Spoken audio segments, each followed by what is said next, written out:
Hello, hello, hello. Welcome, welcome. I am Kwame Nakomi, and welcome back for another Wheel of Time episode breakdown, guys. Today, I'm going to be breaking down episode 5 of the Wheel of Time. I mean, time is flying when I say time is flying, guys. They dropped the first three the first week, then we had 4, and now we have 5. I can't wait for 6, but before I get to 6, of course, I got to break down number 5. And number 5 was definitely a great episode. I mean, I'm spreading the good word to everybody I know, letting them know that they need to be watching this show. If they was doing anything else in the world, they need to be watching this show. But I'm glad that people are, and I'm here to break down the first episode for you. I mean, the 5th episode for you guys. Thank you for coming through. I appreciate you. I so much appreciate you. Please, before we go into it, please like, comment, subscribe to the channel if you haven't done so before. Please go ahead and drop comments. Please hit the notification bell so that whenever I drop an episode, you can interact with me and join me in live. You can join me in the live chat. Tell me what you think. Drop me a question if you want. If you want me to, get some feedback on what I think about the different episodes and what you think was going to happen with the next episode. Honestly, right now, I've seen a couple of things that they showed. I look kind of red. I don't know what's going on with the color, but it is what it is. But I've seen a couple of things of what's going to happen in the next episode, and it looks cool, but at the same time, it's kind of ambiguous. So I'm not exactly sure what it is, but I'm here for it, regardless of what. I'm going to be here for it. So, but anyway, also, I will not be spoiling pretty much anything in the show. Just giving my opinion on what's going on, and not spoiling anything much in the books at all. There's nothing I don't think I'm going to be touching on that I feel I'm going to basically be spoiling anything for further, further in the books. But of course, this season to me covers all the way up to Shadow Rising. So that's where I'm going to basically stay in that pocket, right in that pocket. Please tip your waitresses. Now, please go ahead, like, comment, subscribe, and I'm going to go into the episode right now. So start off. And of course, the format is going to be broken down by places and people instead of just going back and forth with the whole, like the show runs. But I hope that you basically stick with me here. It's going to be some fun. I'm going to have some fun today. Anyway, so first scene or first section I'm going to be covering is Swan, and of course in the tower. She smiles as she's reads a note, sitting in her study, and then smells the note before putting it away in her lockbox on her desk. And I'm just like, okay, that has to be a letter from Moiraine. I could only imagine that's the only time you basically go ahead and smell. You ever smelled something that somebody you used to be with, like a pillow that somebody used to lay on, and you just like smell that pillow? I mean, I know it sounds kind of kinky, but at the same time, it brings back the feels. It brings back the feels. And so I completely understand what she's talking about, what she's doing right there. You know what I'm saying? She misses Moiraine. And so hopefully if Moiraine sent her a note before she headed out, that's basically what she keeps on reading. She probably read that note about as many times as Tom read that note. Spoiler number 1, I guess. But she puts it away, and Elida enters smelling like powdered roses. She smelled her from a mile away coming. And she comes in to spread some classist hate. I mean, Elida sounded like a really, really nasty person. I mean, that actress selling Elida. I didn't want to see her become Elida because Elida had to be nasty and mean, and I just love that actress. But it is what it is. She's doing a great job.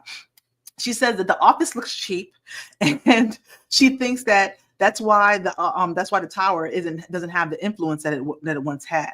And she asks Elida, she asks where Elaine actually is. And Swan says that they're on a journey that she sent her on, and she told her mother about it. So kick rocks. What do you want from me? So Elida comes to the point sooner or later, and says that she's going to call a vote in the hall. I mean, she's going to call a vote in the hall. I'm assuming that she might be a sitter by now. She might probably will have said that. So she's going to call a vote in the hall to capture and cage Rand. Stop me, boo. Stop me. Then Elida asks, where is Moiraine? I'm just like, girl, you jumping around. Why do you need to know where Moiraine is? Mind your damn business. And call Swan river trash. I'm just like, damn, boo, you came out full guns blazing. Is that what we on today? Is that what we on? Okay. But Swan plays it cool, and it's like, are you done? Are you done? Because I got shit to do. So she leaves. Then Verin is tending to her sister and serving Adeleas some tea. When Swan and Leanne comes in, she reports that there's a good chance that there's at least one more Black Aja in the tower. Just one. and it might be Elida. So they then devise a plan to catch Elida in a lie to prove that she's a dark friend, using Joya and Amiko as bait. So Elida is plotting in the halls with Alviarin, a white sitter. And basically she's a regular Mitch McConnell, just trying to, get them this wrangle those votes. You know what I'm saying? She's trying to get her votes for what she wants passed. And she's trying to, she's just securing votes against Swan. And Elida says that she can prove that Swan is trying to destroy the tower from within. And Alviarin is like, girl, truth talks and bullshit walks, plain and simple. So if you can prove it, do what you got to do. Then Elida spots an accepted taking Adelius for a walk. She tells the young girl to take a hike or she'll smack the shit out of her, pretty much. She asks Adelius, where's her sister when she goes missing? And Adelius tells her she's in the 13th depository, looking at the Black Sisters. And Elida is like, oh, okay, well, say no more. Shh, don't tell nobody. Don't tell nobody. So she goes down to the 13th depository to pay a visit to the Black Aja, and she asks Amiko, to tell her the names of every Black sister in the Black Aja, and Amiko's just like, bitch, I ain't gonna tell you nothing. You can't scare me. I already told everybody. You ain't gonna tell me nothing. And so basically, Elida basically just channels and slits her throat, and it's just like, okay, well, I don't got nothing else to say to you. And she channels, and ties Joya up with Weaves of the One Power, and tells her that she's not here to negotiate with her like Swan is, and that she's going to tell her the name of every single Black Aja that she could tell her. When Joya is out of nowhere, like a gray man just jumps out of nowhere, like Candyman, and basically just stabs Joya in the back and kills her, and then jumps on Elida and starts stabbing her also. And then the gray man is blasted away by Leanne, who comes in with Swan out of the dark, and she kills the gray man while Swan channels to heal her. And then Swan says, maybe I misjudged her. Okay, at your own risk, Moo, at your own risks. Elaine, Nynaeve, and Matt have bought their passage on the Seafolk vessel going to Tanchico, and Elaine is telling them over and over again what to expect in Tanchico. When Matt is just like, I can't take this shit no more, and Nynaeve is just plain sick, plain and simple. Matt is sick and Nynaeve is sick. She's just puking her guts out into a bucket, and they promised he wants to leave, but they promised the sail mistress that they would stay in their cabin. But he says only because they didn't want Nynaeve to throw herself overboard. And Nynaeve is like, is that an option? I love the comedy. Very, very good. I love Donald Finn, damn you, Donald Finn. Emmy Award nominee, bro. Come on now. Saving the show. Elaine looks out the window and realizes that they're closer than they should be to in just 2 weeks to Tanchico. And Matt decides to go break the rules, to go see. Shocker. He breaks the rules and decides to go up on the deck. Nynaeve decides to follow. Then she puts her head over the railing as soon as she gets up there. And the sail mistress says that is basically upset that they broke the rules. They broke their promise. They said that that's what they were going to do, but they broke their promise. And Elaine tries to smooth it over, saying that, I tried, but I mean, hey, it is what it is. But then the sail mistress sees Nynaeve puking her guts out, and trust me, I understand. I've been on cruise ships before. My first time on a cruise ship, oh my God, it was horrible. It was absolutely horrible. I was sick most of the time, and I mean, all I did was drink and sleep. That's all I could do, basically, just give myself some kind of comfort. The alcohol helped me to forget, and the sleep helped me to basically be unconscious through it. But as I went through and got some more sea legs, I'm cool now. A little bit of Dramamine, I'm straight, baby. I'm straight. She tells Nynaeve to make her legs soft, so she could basically, move with it. And they ask if they could stay up there, to give some relief. Understandable. I only do balconies now when I'm on a cruise ship. I can't do that under the ship thing no more. can't do it. And they ask if they can stay up there. The sail mistress confirms with the woman who is standing at the bow of the ship. I think it's the bow, the front of the ship, pretty much. And then she agrees. Min, who's there trying not to be seen, decides to go back to her room with them being up on the deck. But Matt catches a glimpse of her and decides to follow. She's like blood and ashes. I love it. And he asks if he can stay with her in her cabin, which she's okay, fine, no problem. She fiddles with some drawings in her cabin, as she, I guess, tries to straighten up. And Matt finds one laying on the floor underneath where he's laying. And it's a picture of him hanging, basically, with the red framed doorway behind him. And she says that she drew it so she can remember details to stop it from happening. I feel you. He says it's a lucky thing though that her visions don't come true, because she said that he was supposed to kill Rand, and obviously he didn't, and he obviously won't kill himself. I don't think Matt would kill himself. I don't think that he's that kind, basically, but maybe this is misinterpreted. On the deck, Elaine is sleeping with Nynaeve, and they wake up to see a woman at the bow, the same woman at the bow, channeling some amazing flows of wind, and she's just like, channeling her inner Ricky Bobby, like she wants to go fast. She's just, it looks really, really great. It's basically my thumbnail. I really love that scene and the effects in that scene. And the sail mistress comes up out of nowhere and is like, this is why I didn't want no Isodeck on my deck. Plain and simple. And Nynaeve says that in the tower, they say that sea folk channelers can never become full sisters because they're too weak. And so the sail mistress is like, and keep on believing that when you disembark, ma'am, please. And that they avoid learning at the tower because there are many ways to learn to become a channeler and to learn to become a woman. She also realizes that Nynaeve can't control the source because she wants to be in control. She read her like a book real quick. She was just like, she read her like a book. She was just like, but channeling is like the sea and cannot be controlled. Nynaeve doesn't want to give up control. And that's basically her problem.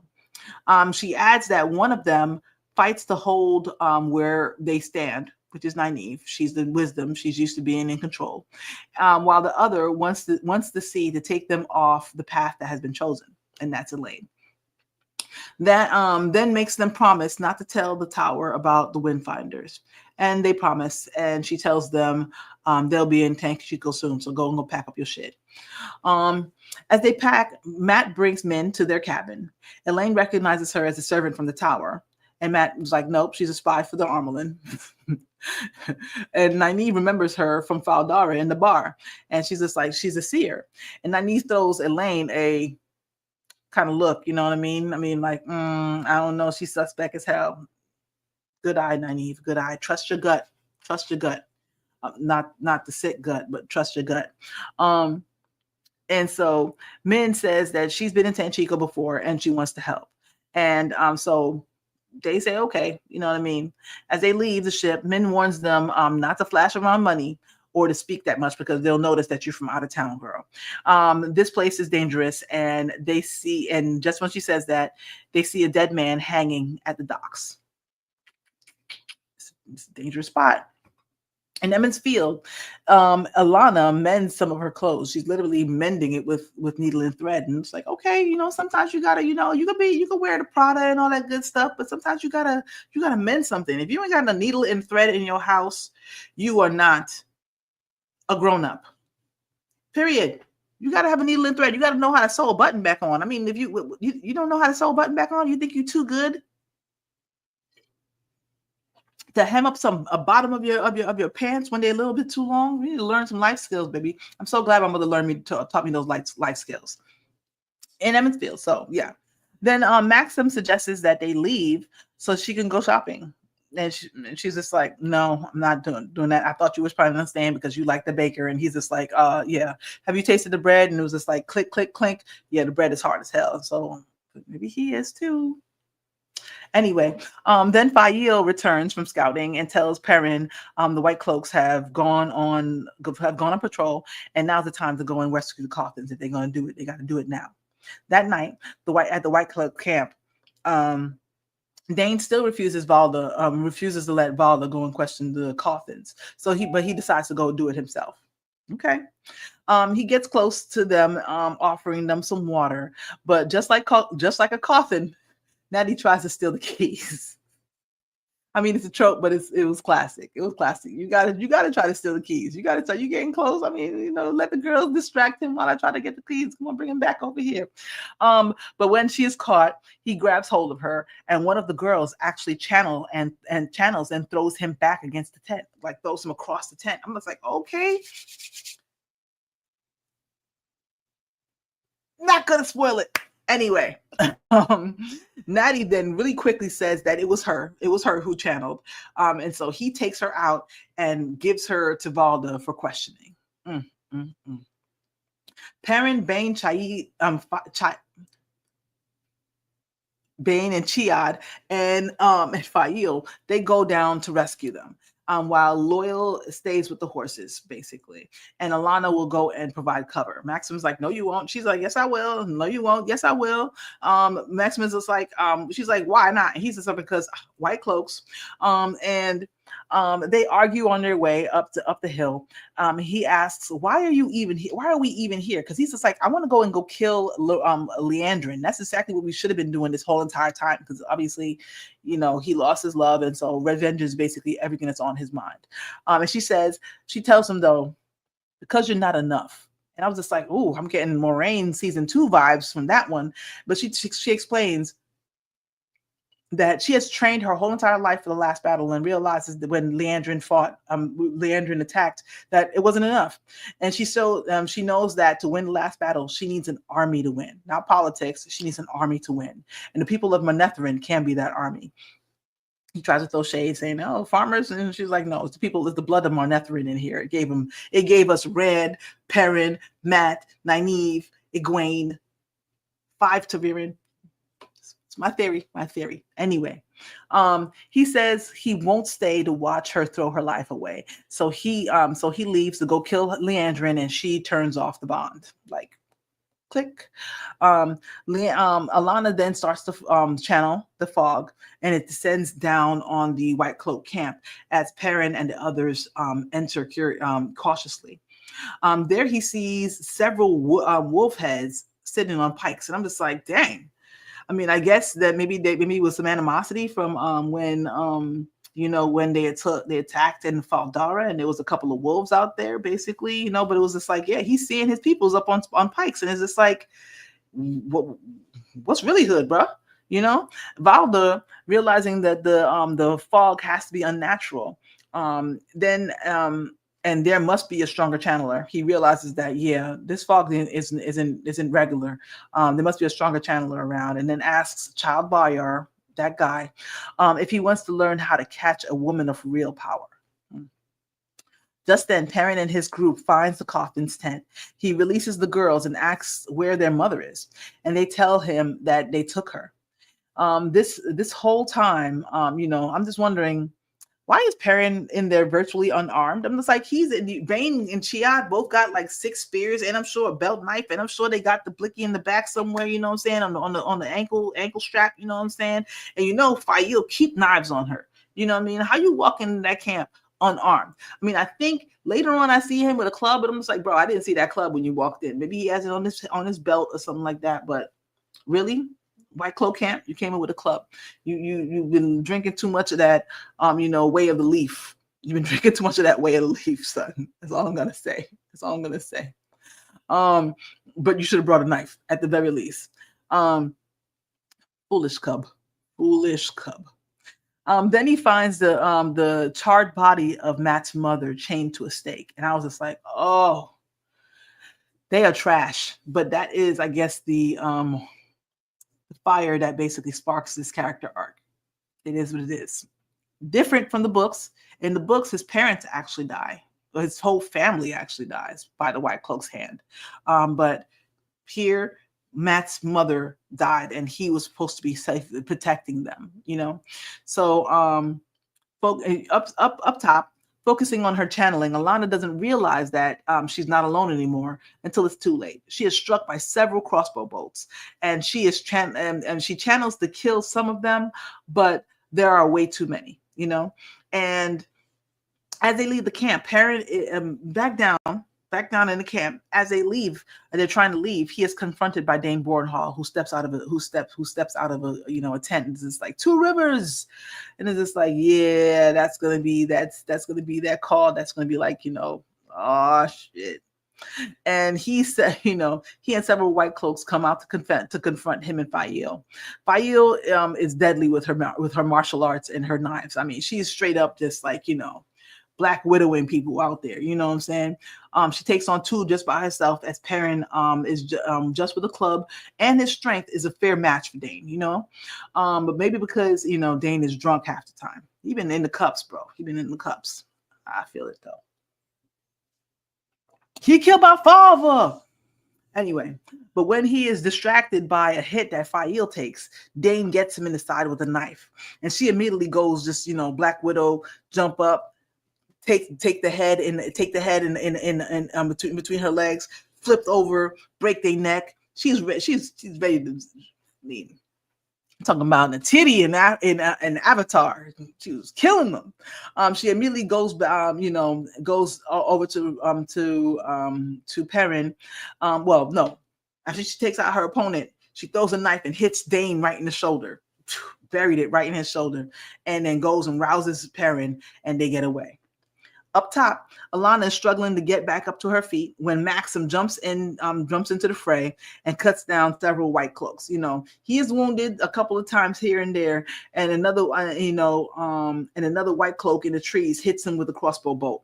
So Alana pulls one of the crossbow bolts out of her chest and channels it to take out the last assassin. I was just like, yo, props to them, props to the show.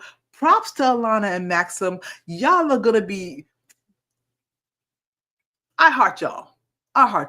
Plain and simple. Platonic friends. I mean, y'all used to bump uglies, but platonic friends. I feel it.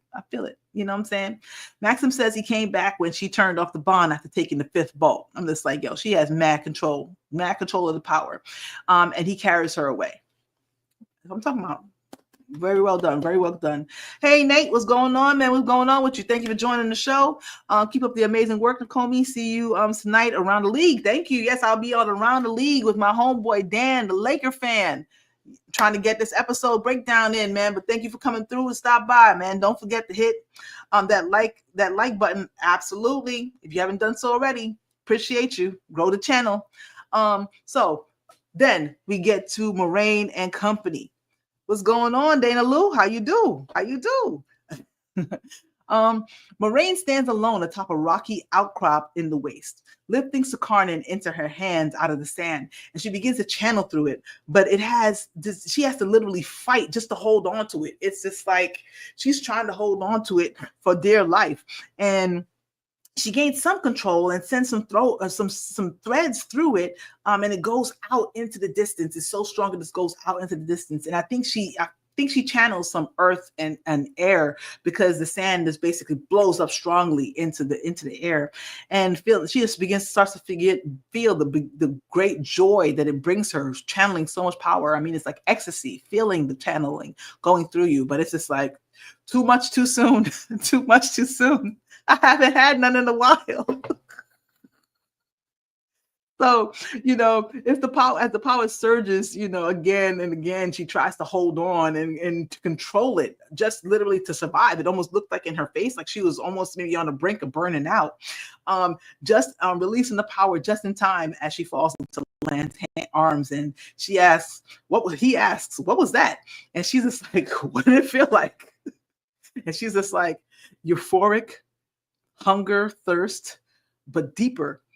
And as the camera pans away from them up further into the sky, you can see how powerful the channeling was, because the sand has now, it has been like, it's basically exposed the bedrock underneath the sand. I mean, that was serious.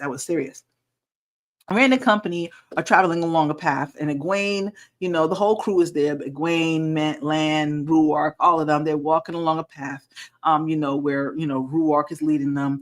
And Egwene asks Ruark if the other chiefs are going to declare for Rand. And he's like, he says that they spoke to their wise ones in the dream and told them that the chiefs will meet him at Al-Kerdal, the Golden Bowl. Some will react like the Shido will, though. He let them know, hey, someone's gonna probably react like the Shido did. And the Avienders, they're like, yeah, because he ain't one of us. He's not like us. She's been charged to teach him Aiel ways, but he is unwilling. He's just like, I don't need to learn how to be Aiel. I'm not Aiel.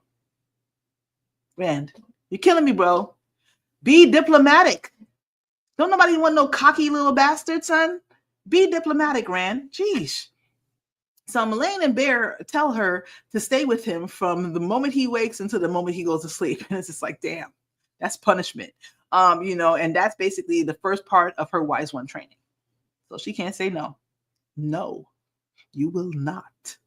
You will not. They arrive at Cold Rock's Hold, which is basically the home of the Tardot Aiel. And the people, as they come in, the people make joyous noises as they return. And Ruark goes to the hold or the roof of Leanne, who is the roof mistress of Cold Rock's Hold, and asks for permission to enter her roof. She gives her permission and greets him and Bear. And they all kiss, and they all kiss one another at each at a time. One big happy poly family. I mean, that's the Aiel way. It is what it is. It's not for everybody. It's not for everybody. Then their granddaughter comes in out of nowhere, very nosy little girl, and asks like, "Are you the Kara Khan? God, you just no Vaseline, jeez." But being a nice guy, Rand is just like, he pulls back his sleeves and shows her the dragons and says, "I am." But then he teases her and chases her around like a monster. And I'm just like, because Rand's a human being, goddammit. Rand's a human being. Gotta love it. You gotta love it. And as he runs away, Egwene watches him go. But Bear says, "It's time to stop watching him." Yes, girl, it's time to stop watching him. They are going to enter the dream tonight. Thank you, Bear. I really appreciate you saying that. You already told her that they have separate paths. Get a clue. Ender. Anyway, under Leanne's roof, they share a meal, a meal of Aiel delicacies. And Avienda is trying to teach him and asks him if wetlanders don't share lovers. He says not usually, and she says that's a lot to ask of one person. Poor Egwene. Sheesh.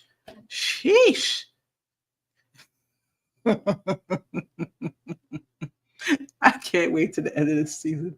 Well, maybe next season. Maybe finish. We will see. He's like, we don't have to talk. He's like, you know what? We don't have to talk. It's okay. But it's her job. And at the same time, she's enjoying bothering him. It's obvious that she is enjoying bothering him.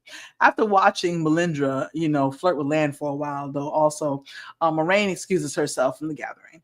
And it's probably because, it reminds, seeing Melindra flirt with Lan and feeding him, it probably reminds her of Swan. So, she leaves and lets Lan stay right where he is.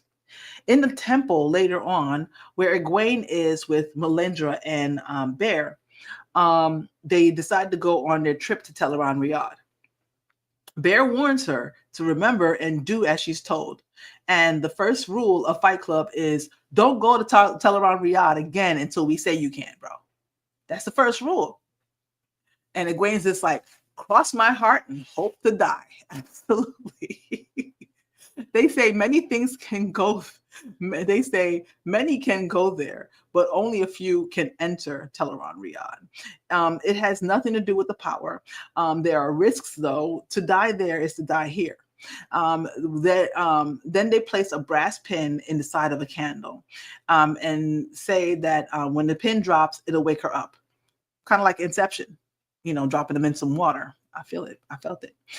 She lays down and closes her eyes, and then when she wakes up in Teleron Riyadh with Bear and Mullane right at her side. It looks the same pretty much, exactly like where they just left, but it was different. And they tell her, a lot can hurt you there, though, And Egwene's clothes change immediately into a dress with armor all over it, and that's because she got scared. And they tell her to control her thoughts, and her clothes change back into her Aiel apprentice garb. Then they explain to her that your own dreams are different than Teleron Riyadh, and sometimes people can stumble into your dreams here. So. Egwene figures that the woman that is haunting her in her dreams is coming into her dreams then. And Bear tells her that she has the power over her own dreams. If she wants her out, she can believe that she is out. So, and if you want to be somewhere else, just believe you are somewhere else. Simple. Egwene does just that. And in the blink of an eye, she's in the streets of Tar Valon. She walks a bit and she's basically alone and walks a bit and she glimpses the aura of a child playing in the streets, playing with some dolls and running around. But when she turns around, Lanfear is there and she has her hand around her throat, lifting her off the ground. And I'm just like, man, that woman holds a grudge worse than a lighter, bro. She is just like every single time. She's like, if on sight was a person, that would be Lanfear. On sight. Every single time I see you, it is on sight. Doe-eyed cow.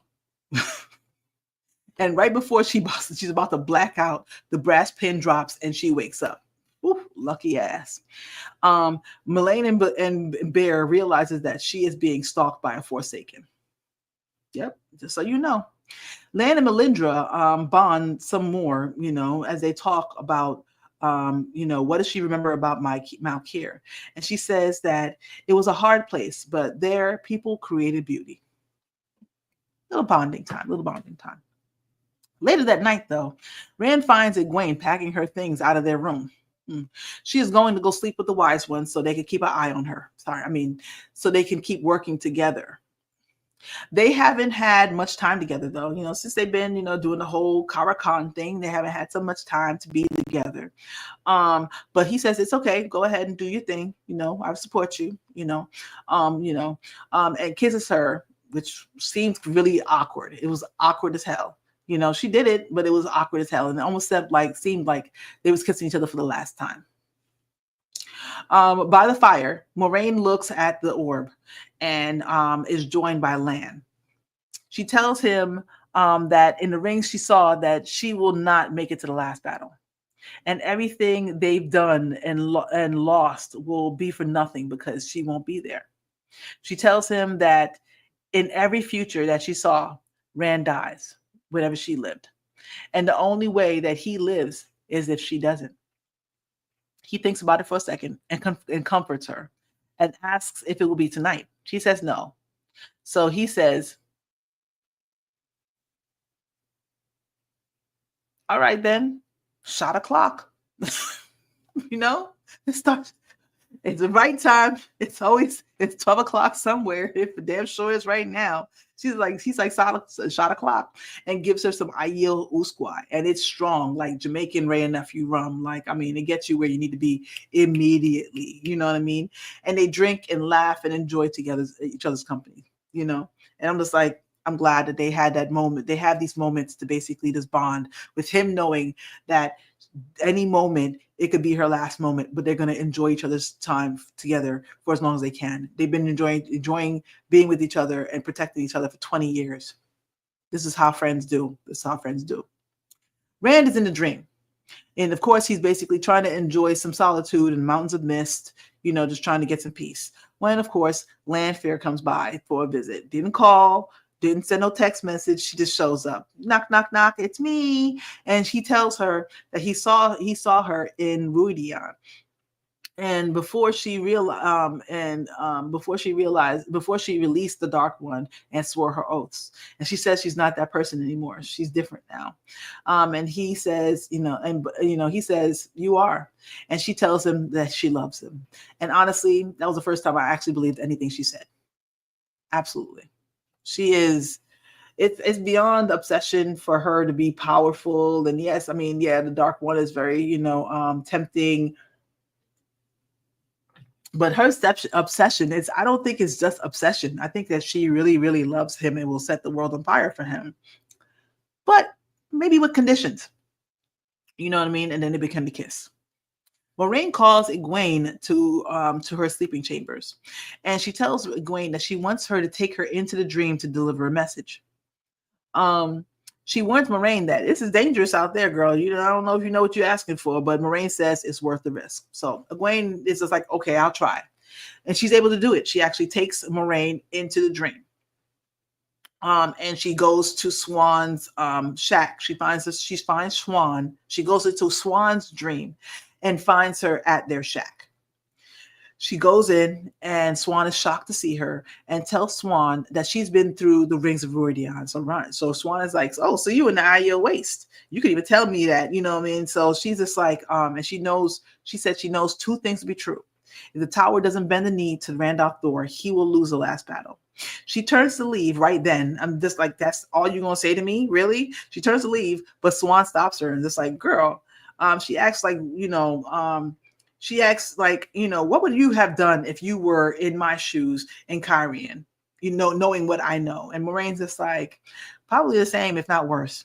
Yeah, I understand what you did. You had to do what you had to do. So Swan asks, so why are you punishing me? And she's just like, because we each had a job to do. I was supposed to find the Dragon Reborn, and you were supposed to prepare the tower to follow him. And obviously, one of these things is not happening. And Moiraine agrees, Moiraine agrees, though, that she's doing her best. And she probably wouldn't have did any better. She probably wouldn't even have gotten the arm in the seat in the first place. Fair. Moiraine rubs a lot of people the wrong way. I mean, I don't think I've seen anybody, her sister, other Aes Sedai, Aiel, some people just, Moiraine is an acquired taste. Plain and simple. Swan says that she wished that they never went to Guitarra Morosa's study. Yeah, and then they just ran away together like they planned. And she pulls away when Swan tries to kiss her, saying that what they've had is broken and can't be mended in this life. But Swan's just like, I will find you in the next life, girl. And again and again and again until we get it right. And Moiraine is just like, I will wait for you then. I will wait for you. I was just like, that's what I'm talking about. Why are you acting like this? Why are you acting like this?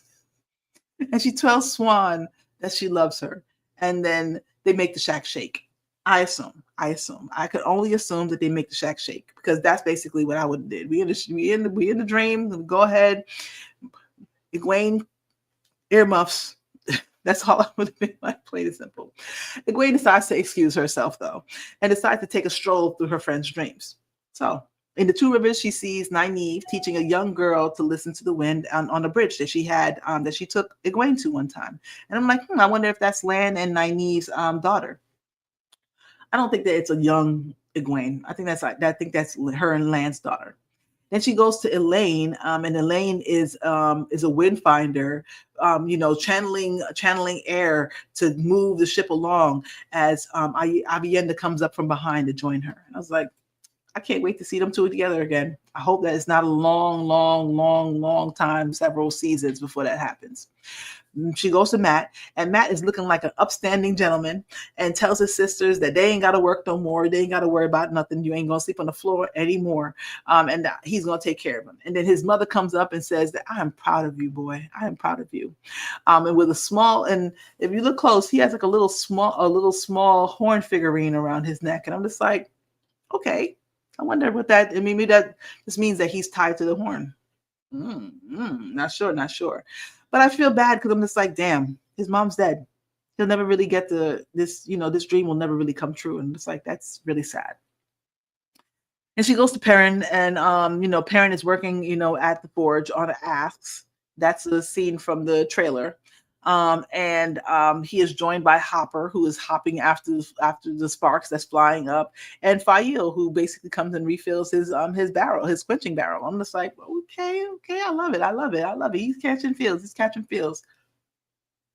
But then she goes to the Mountains of Mist to see Rand, and he has his back to her. She's smiling, looking at him, trying to be alone, and all of a sudden, Lanfear rises up, her neck all up over his neck, her hand all up his neck, and turns around and starts tonguing him down and undressing him, and all with her eyes right on Egwene. And it's just like, that evil bitch. She knew she was right there. Just wanted to show her. And I'm just like, ugh. Egwene, you in danger, girl. That's all I gotta say. And that's when the episode ends, guys. It was a good episode. Definitely lots of different things from the books. Definitely lots of reveals. Lots of action and moving the story forward. I love where where it's going or where it's leading with Perrin towards his character arc. I can't wait to see what's going on in Tanchico with Mat and Min, and how she helps them, and how Marine's Nynaeve's temper gets in the way, and how Elaine's political diplomatic abilities help save them, and what happens with the Black Aja in Tanchico. I'm really looking forward to that. Also, I'm looking forward to seeing what happens in Fael's so tiny, but she packs a big punch. Listen, that is a grown ass woman. Fael's a grown ass woman. It's the small ones you got to watch out for there, Andrew. I'm telling you now, it's the small ones.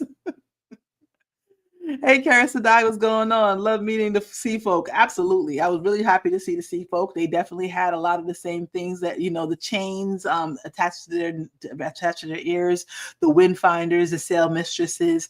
I love the whole thing with Nynaeve still being, getting seasick. And I love the fact that one of the windfinders was trying to help her. And so it was almost like what she didn't find, or the instruction that she didn't get in the tower regarding breaking her block, she got from the windfinders, which at least planted the seed of her, succumbing, just basically, relinquishing control. And that's basically how you're going to be able to do exactly what she told Egwene in the first episode, to relax and let the river take you. But she could tell it, but she can't do it herself. Too many people do that. Thank goodness they kept their tops on. I was wondering if they were going to take their tops off. But I mean, hey, I get it. They don't want to defend too much people. At the same time, I was wondering to myself, why in the hell do they have the tops off anyway? I mean, I get it. Maybe they don't got bras, but do they not have bras? Or can't they just strap their boobs down? I mean, that's what I would have did. Lord knows I hate being in the summertime and basically having, sorry for lack of a different term, but boob sweat. I mean, plain and simple. So I understand completely, sometimes you want to, but at the same time, I was wondering if they was going to do that. I'm actually glad that they didn't. Exploitation is bad, So I'm can't wait to see what's going on with them in Tanchico and what happens with Rand. I mean, obviously, what we have today next is going to be on Thursday. It's going to be episode 6, and then I'm assuming then 7 and 8. Hopefully, there's not going to be any breaks in between that. So we got 3 more episodes. We got to get Rand to Alcair Dal. We got to get Nynaeve in them to find the collar and the Black Aja, and we got to basically see if how much havoc Elida wrecks in the tower. And also Perrin has to defend the 2 rivers when the White Cloaks realize that he stole their cookies. So there's lots of good things, lots of good different stories going on. I can't wait to really hear what's going on with that. Andrew says, I don't mind most changes of the show, since it's not like they're deleting the books. Exactly, but how they're going to go forward without the twists of the twisted red door frame, and Mat without his hanging scar. I actually think that they're going to get that. They're going to get that because obviously, what Min sees happens right now. And that seems like that's going to be crazy, and wondering how that's going to loop back around with him killing Rand. But hey, the only way that Rand survives, sorry, I don't want to, nope, that's a spoiler. That's a spoiler. But everything that Min sees comes true. Everything that Min sees comes true. He will have his hanging scar. He will go through that red door frame. I believe that there's one in Tanchico because obviously, I mean, he's not going to go back to the tower before he does it unless they're going to basically bring him. That is just a waste of show. I believe that there has to be one in Tanchico that he decides to go through and this whole entire thing happens. I don't think that they're going to basically stretch things out like how the books you would have a viewing and then 4 or 5 books later, that's basically where it comes true. I don't think they're going to do that. I think they're going to basically just do it the right way and have it happen in the same season so you get the payoff right then and there and come back for the next show, the next season. You know what I mean? That's what I feel they're going to do. Yeah. That's how I feel. I mean, hey, it is what it is. And Ashandarai. Obviously, he made a makeshift one. The blade is still in the tower, I assume. Well, he brought the horn back. He had the Ashandarai at the end of He had the ruby hilted dagger in season 2. So I'm assuming he didn't throw that away, or maybe Moraine said, yeah, burn that ish. But I wonder basically where the dagger is. Does Padan Fain get that back? Spoiler from the books. And he has to go into if he goes into the red frame doorway. Obviously, in the books, in some of the media that was released, the pictures that were released, you see a wolf head hanging from Mat. So he gets the medallion. He has to get the scar, and then if they don't give him the Ashandarai, you robbed us, Rafe. You robbed us. That's all I gotta say. But anyway, guys, I could go over this for hours and hours and hours, but I have another engagement coming. I am going to be on Dan the Lakers Fan channel. I'm going to also live stream it on my channel. If you want to come back, we are going to be doing Around the League. It's a great show. Talking about basketball, the NBA, of course, also talking about my favorite basketball team, the Lakers. And it's a good time. So if you love basketball, if you just want to come and just hang out with us, please come on and join us. We will be hanging around. Please go ahead, like, comment, subscribe if you haven't done so before. Hit that notification button real quick so that you see when I come back live again. I'm going to be, of course, I'm reviewing episode 6. I'm looking forward to for it dropping in the next 2 days. And until then, please take care of yourselves. Please take care of one another. We all we got. We all we got. And may you always find water and shade. Peace.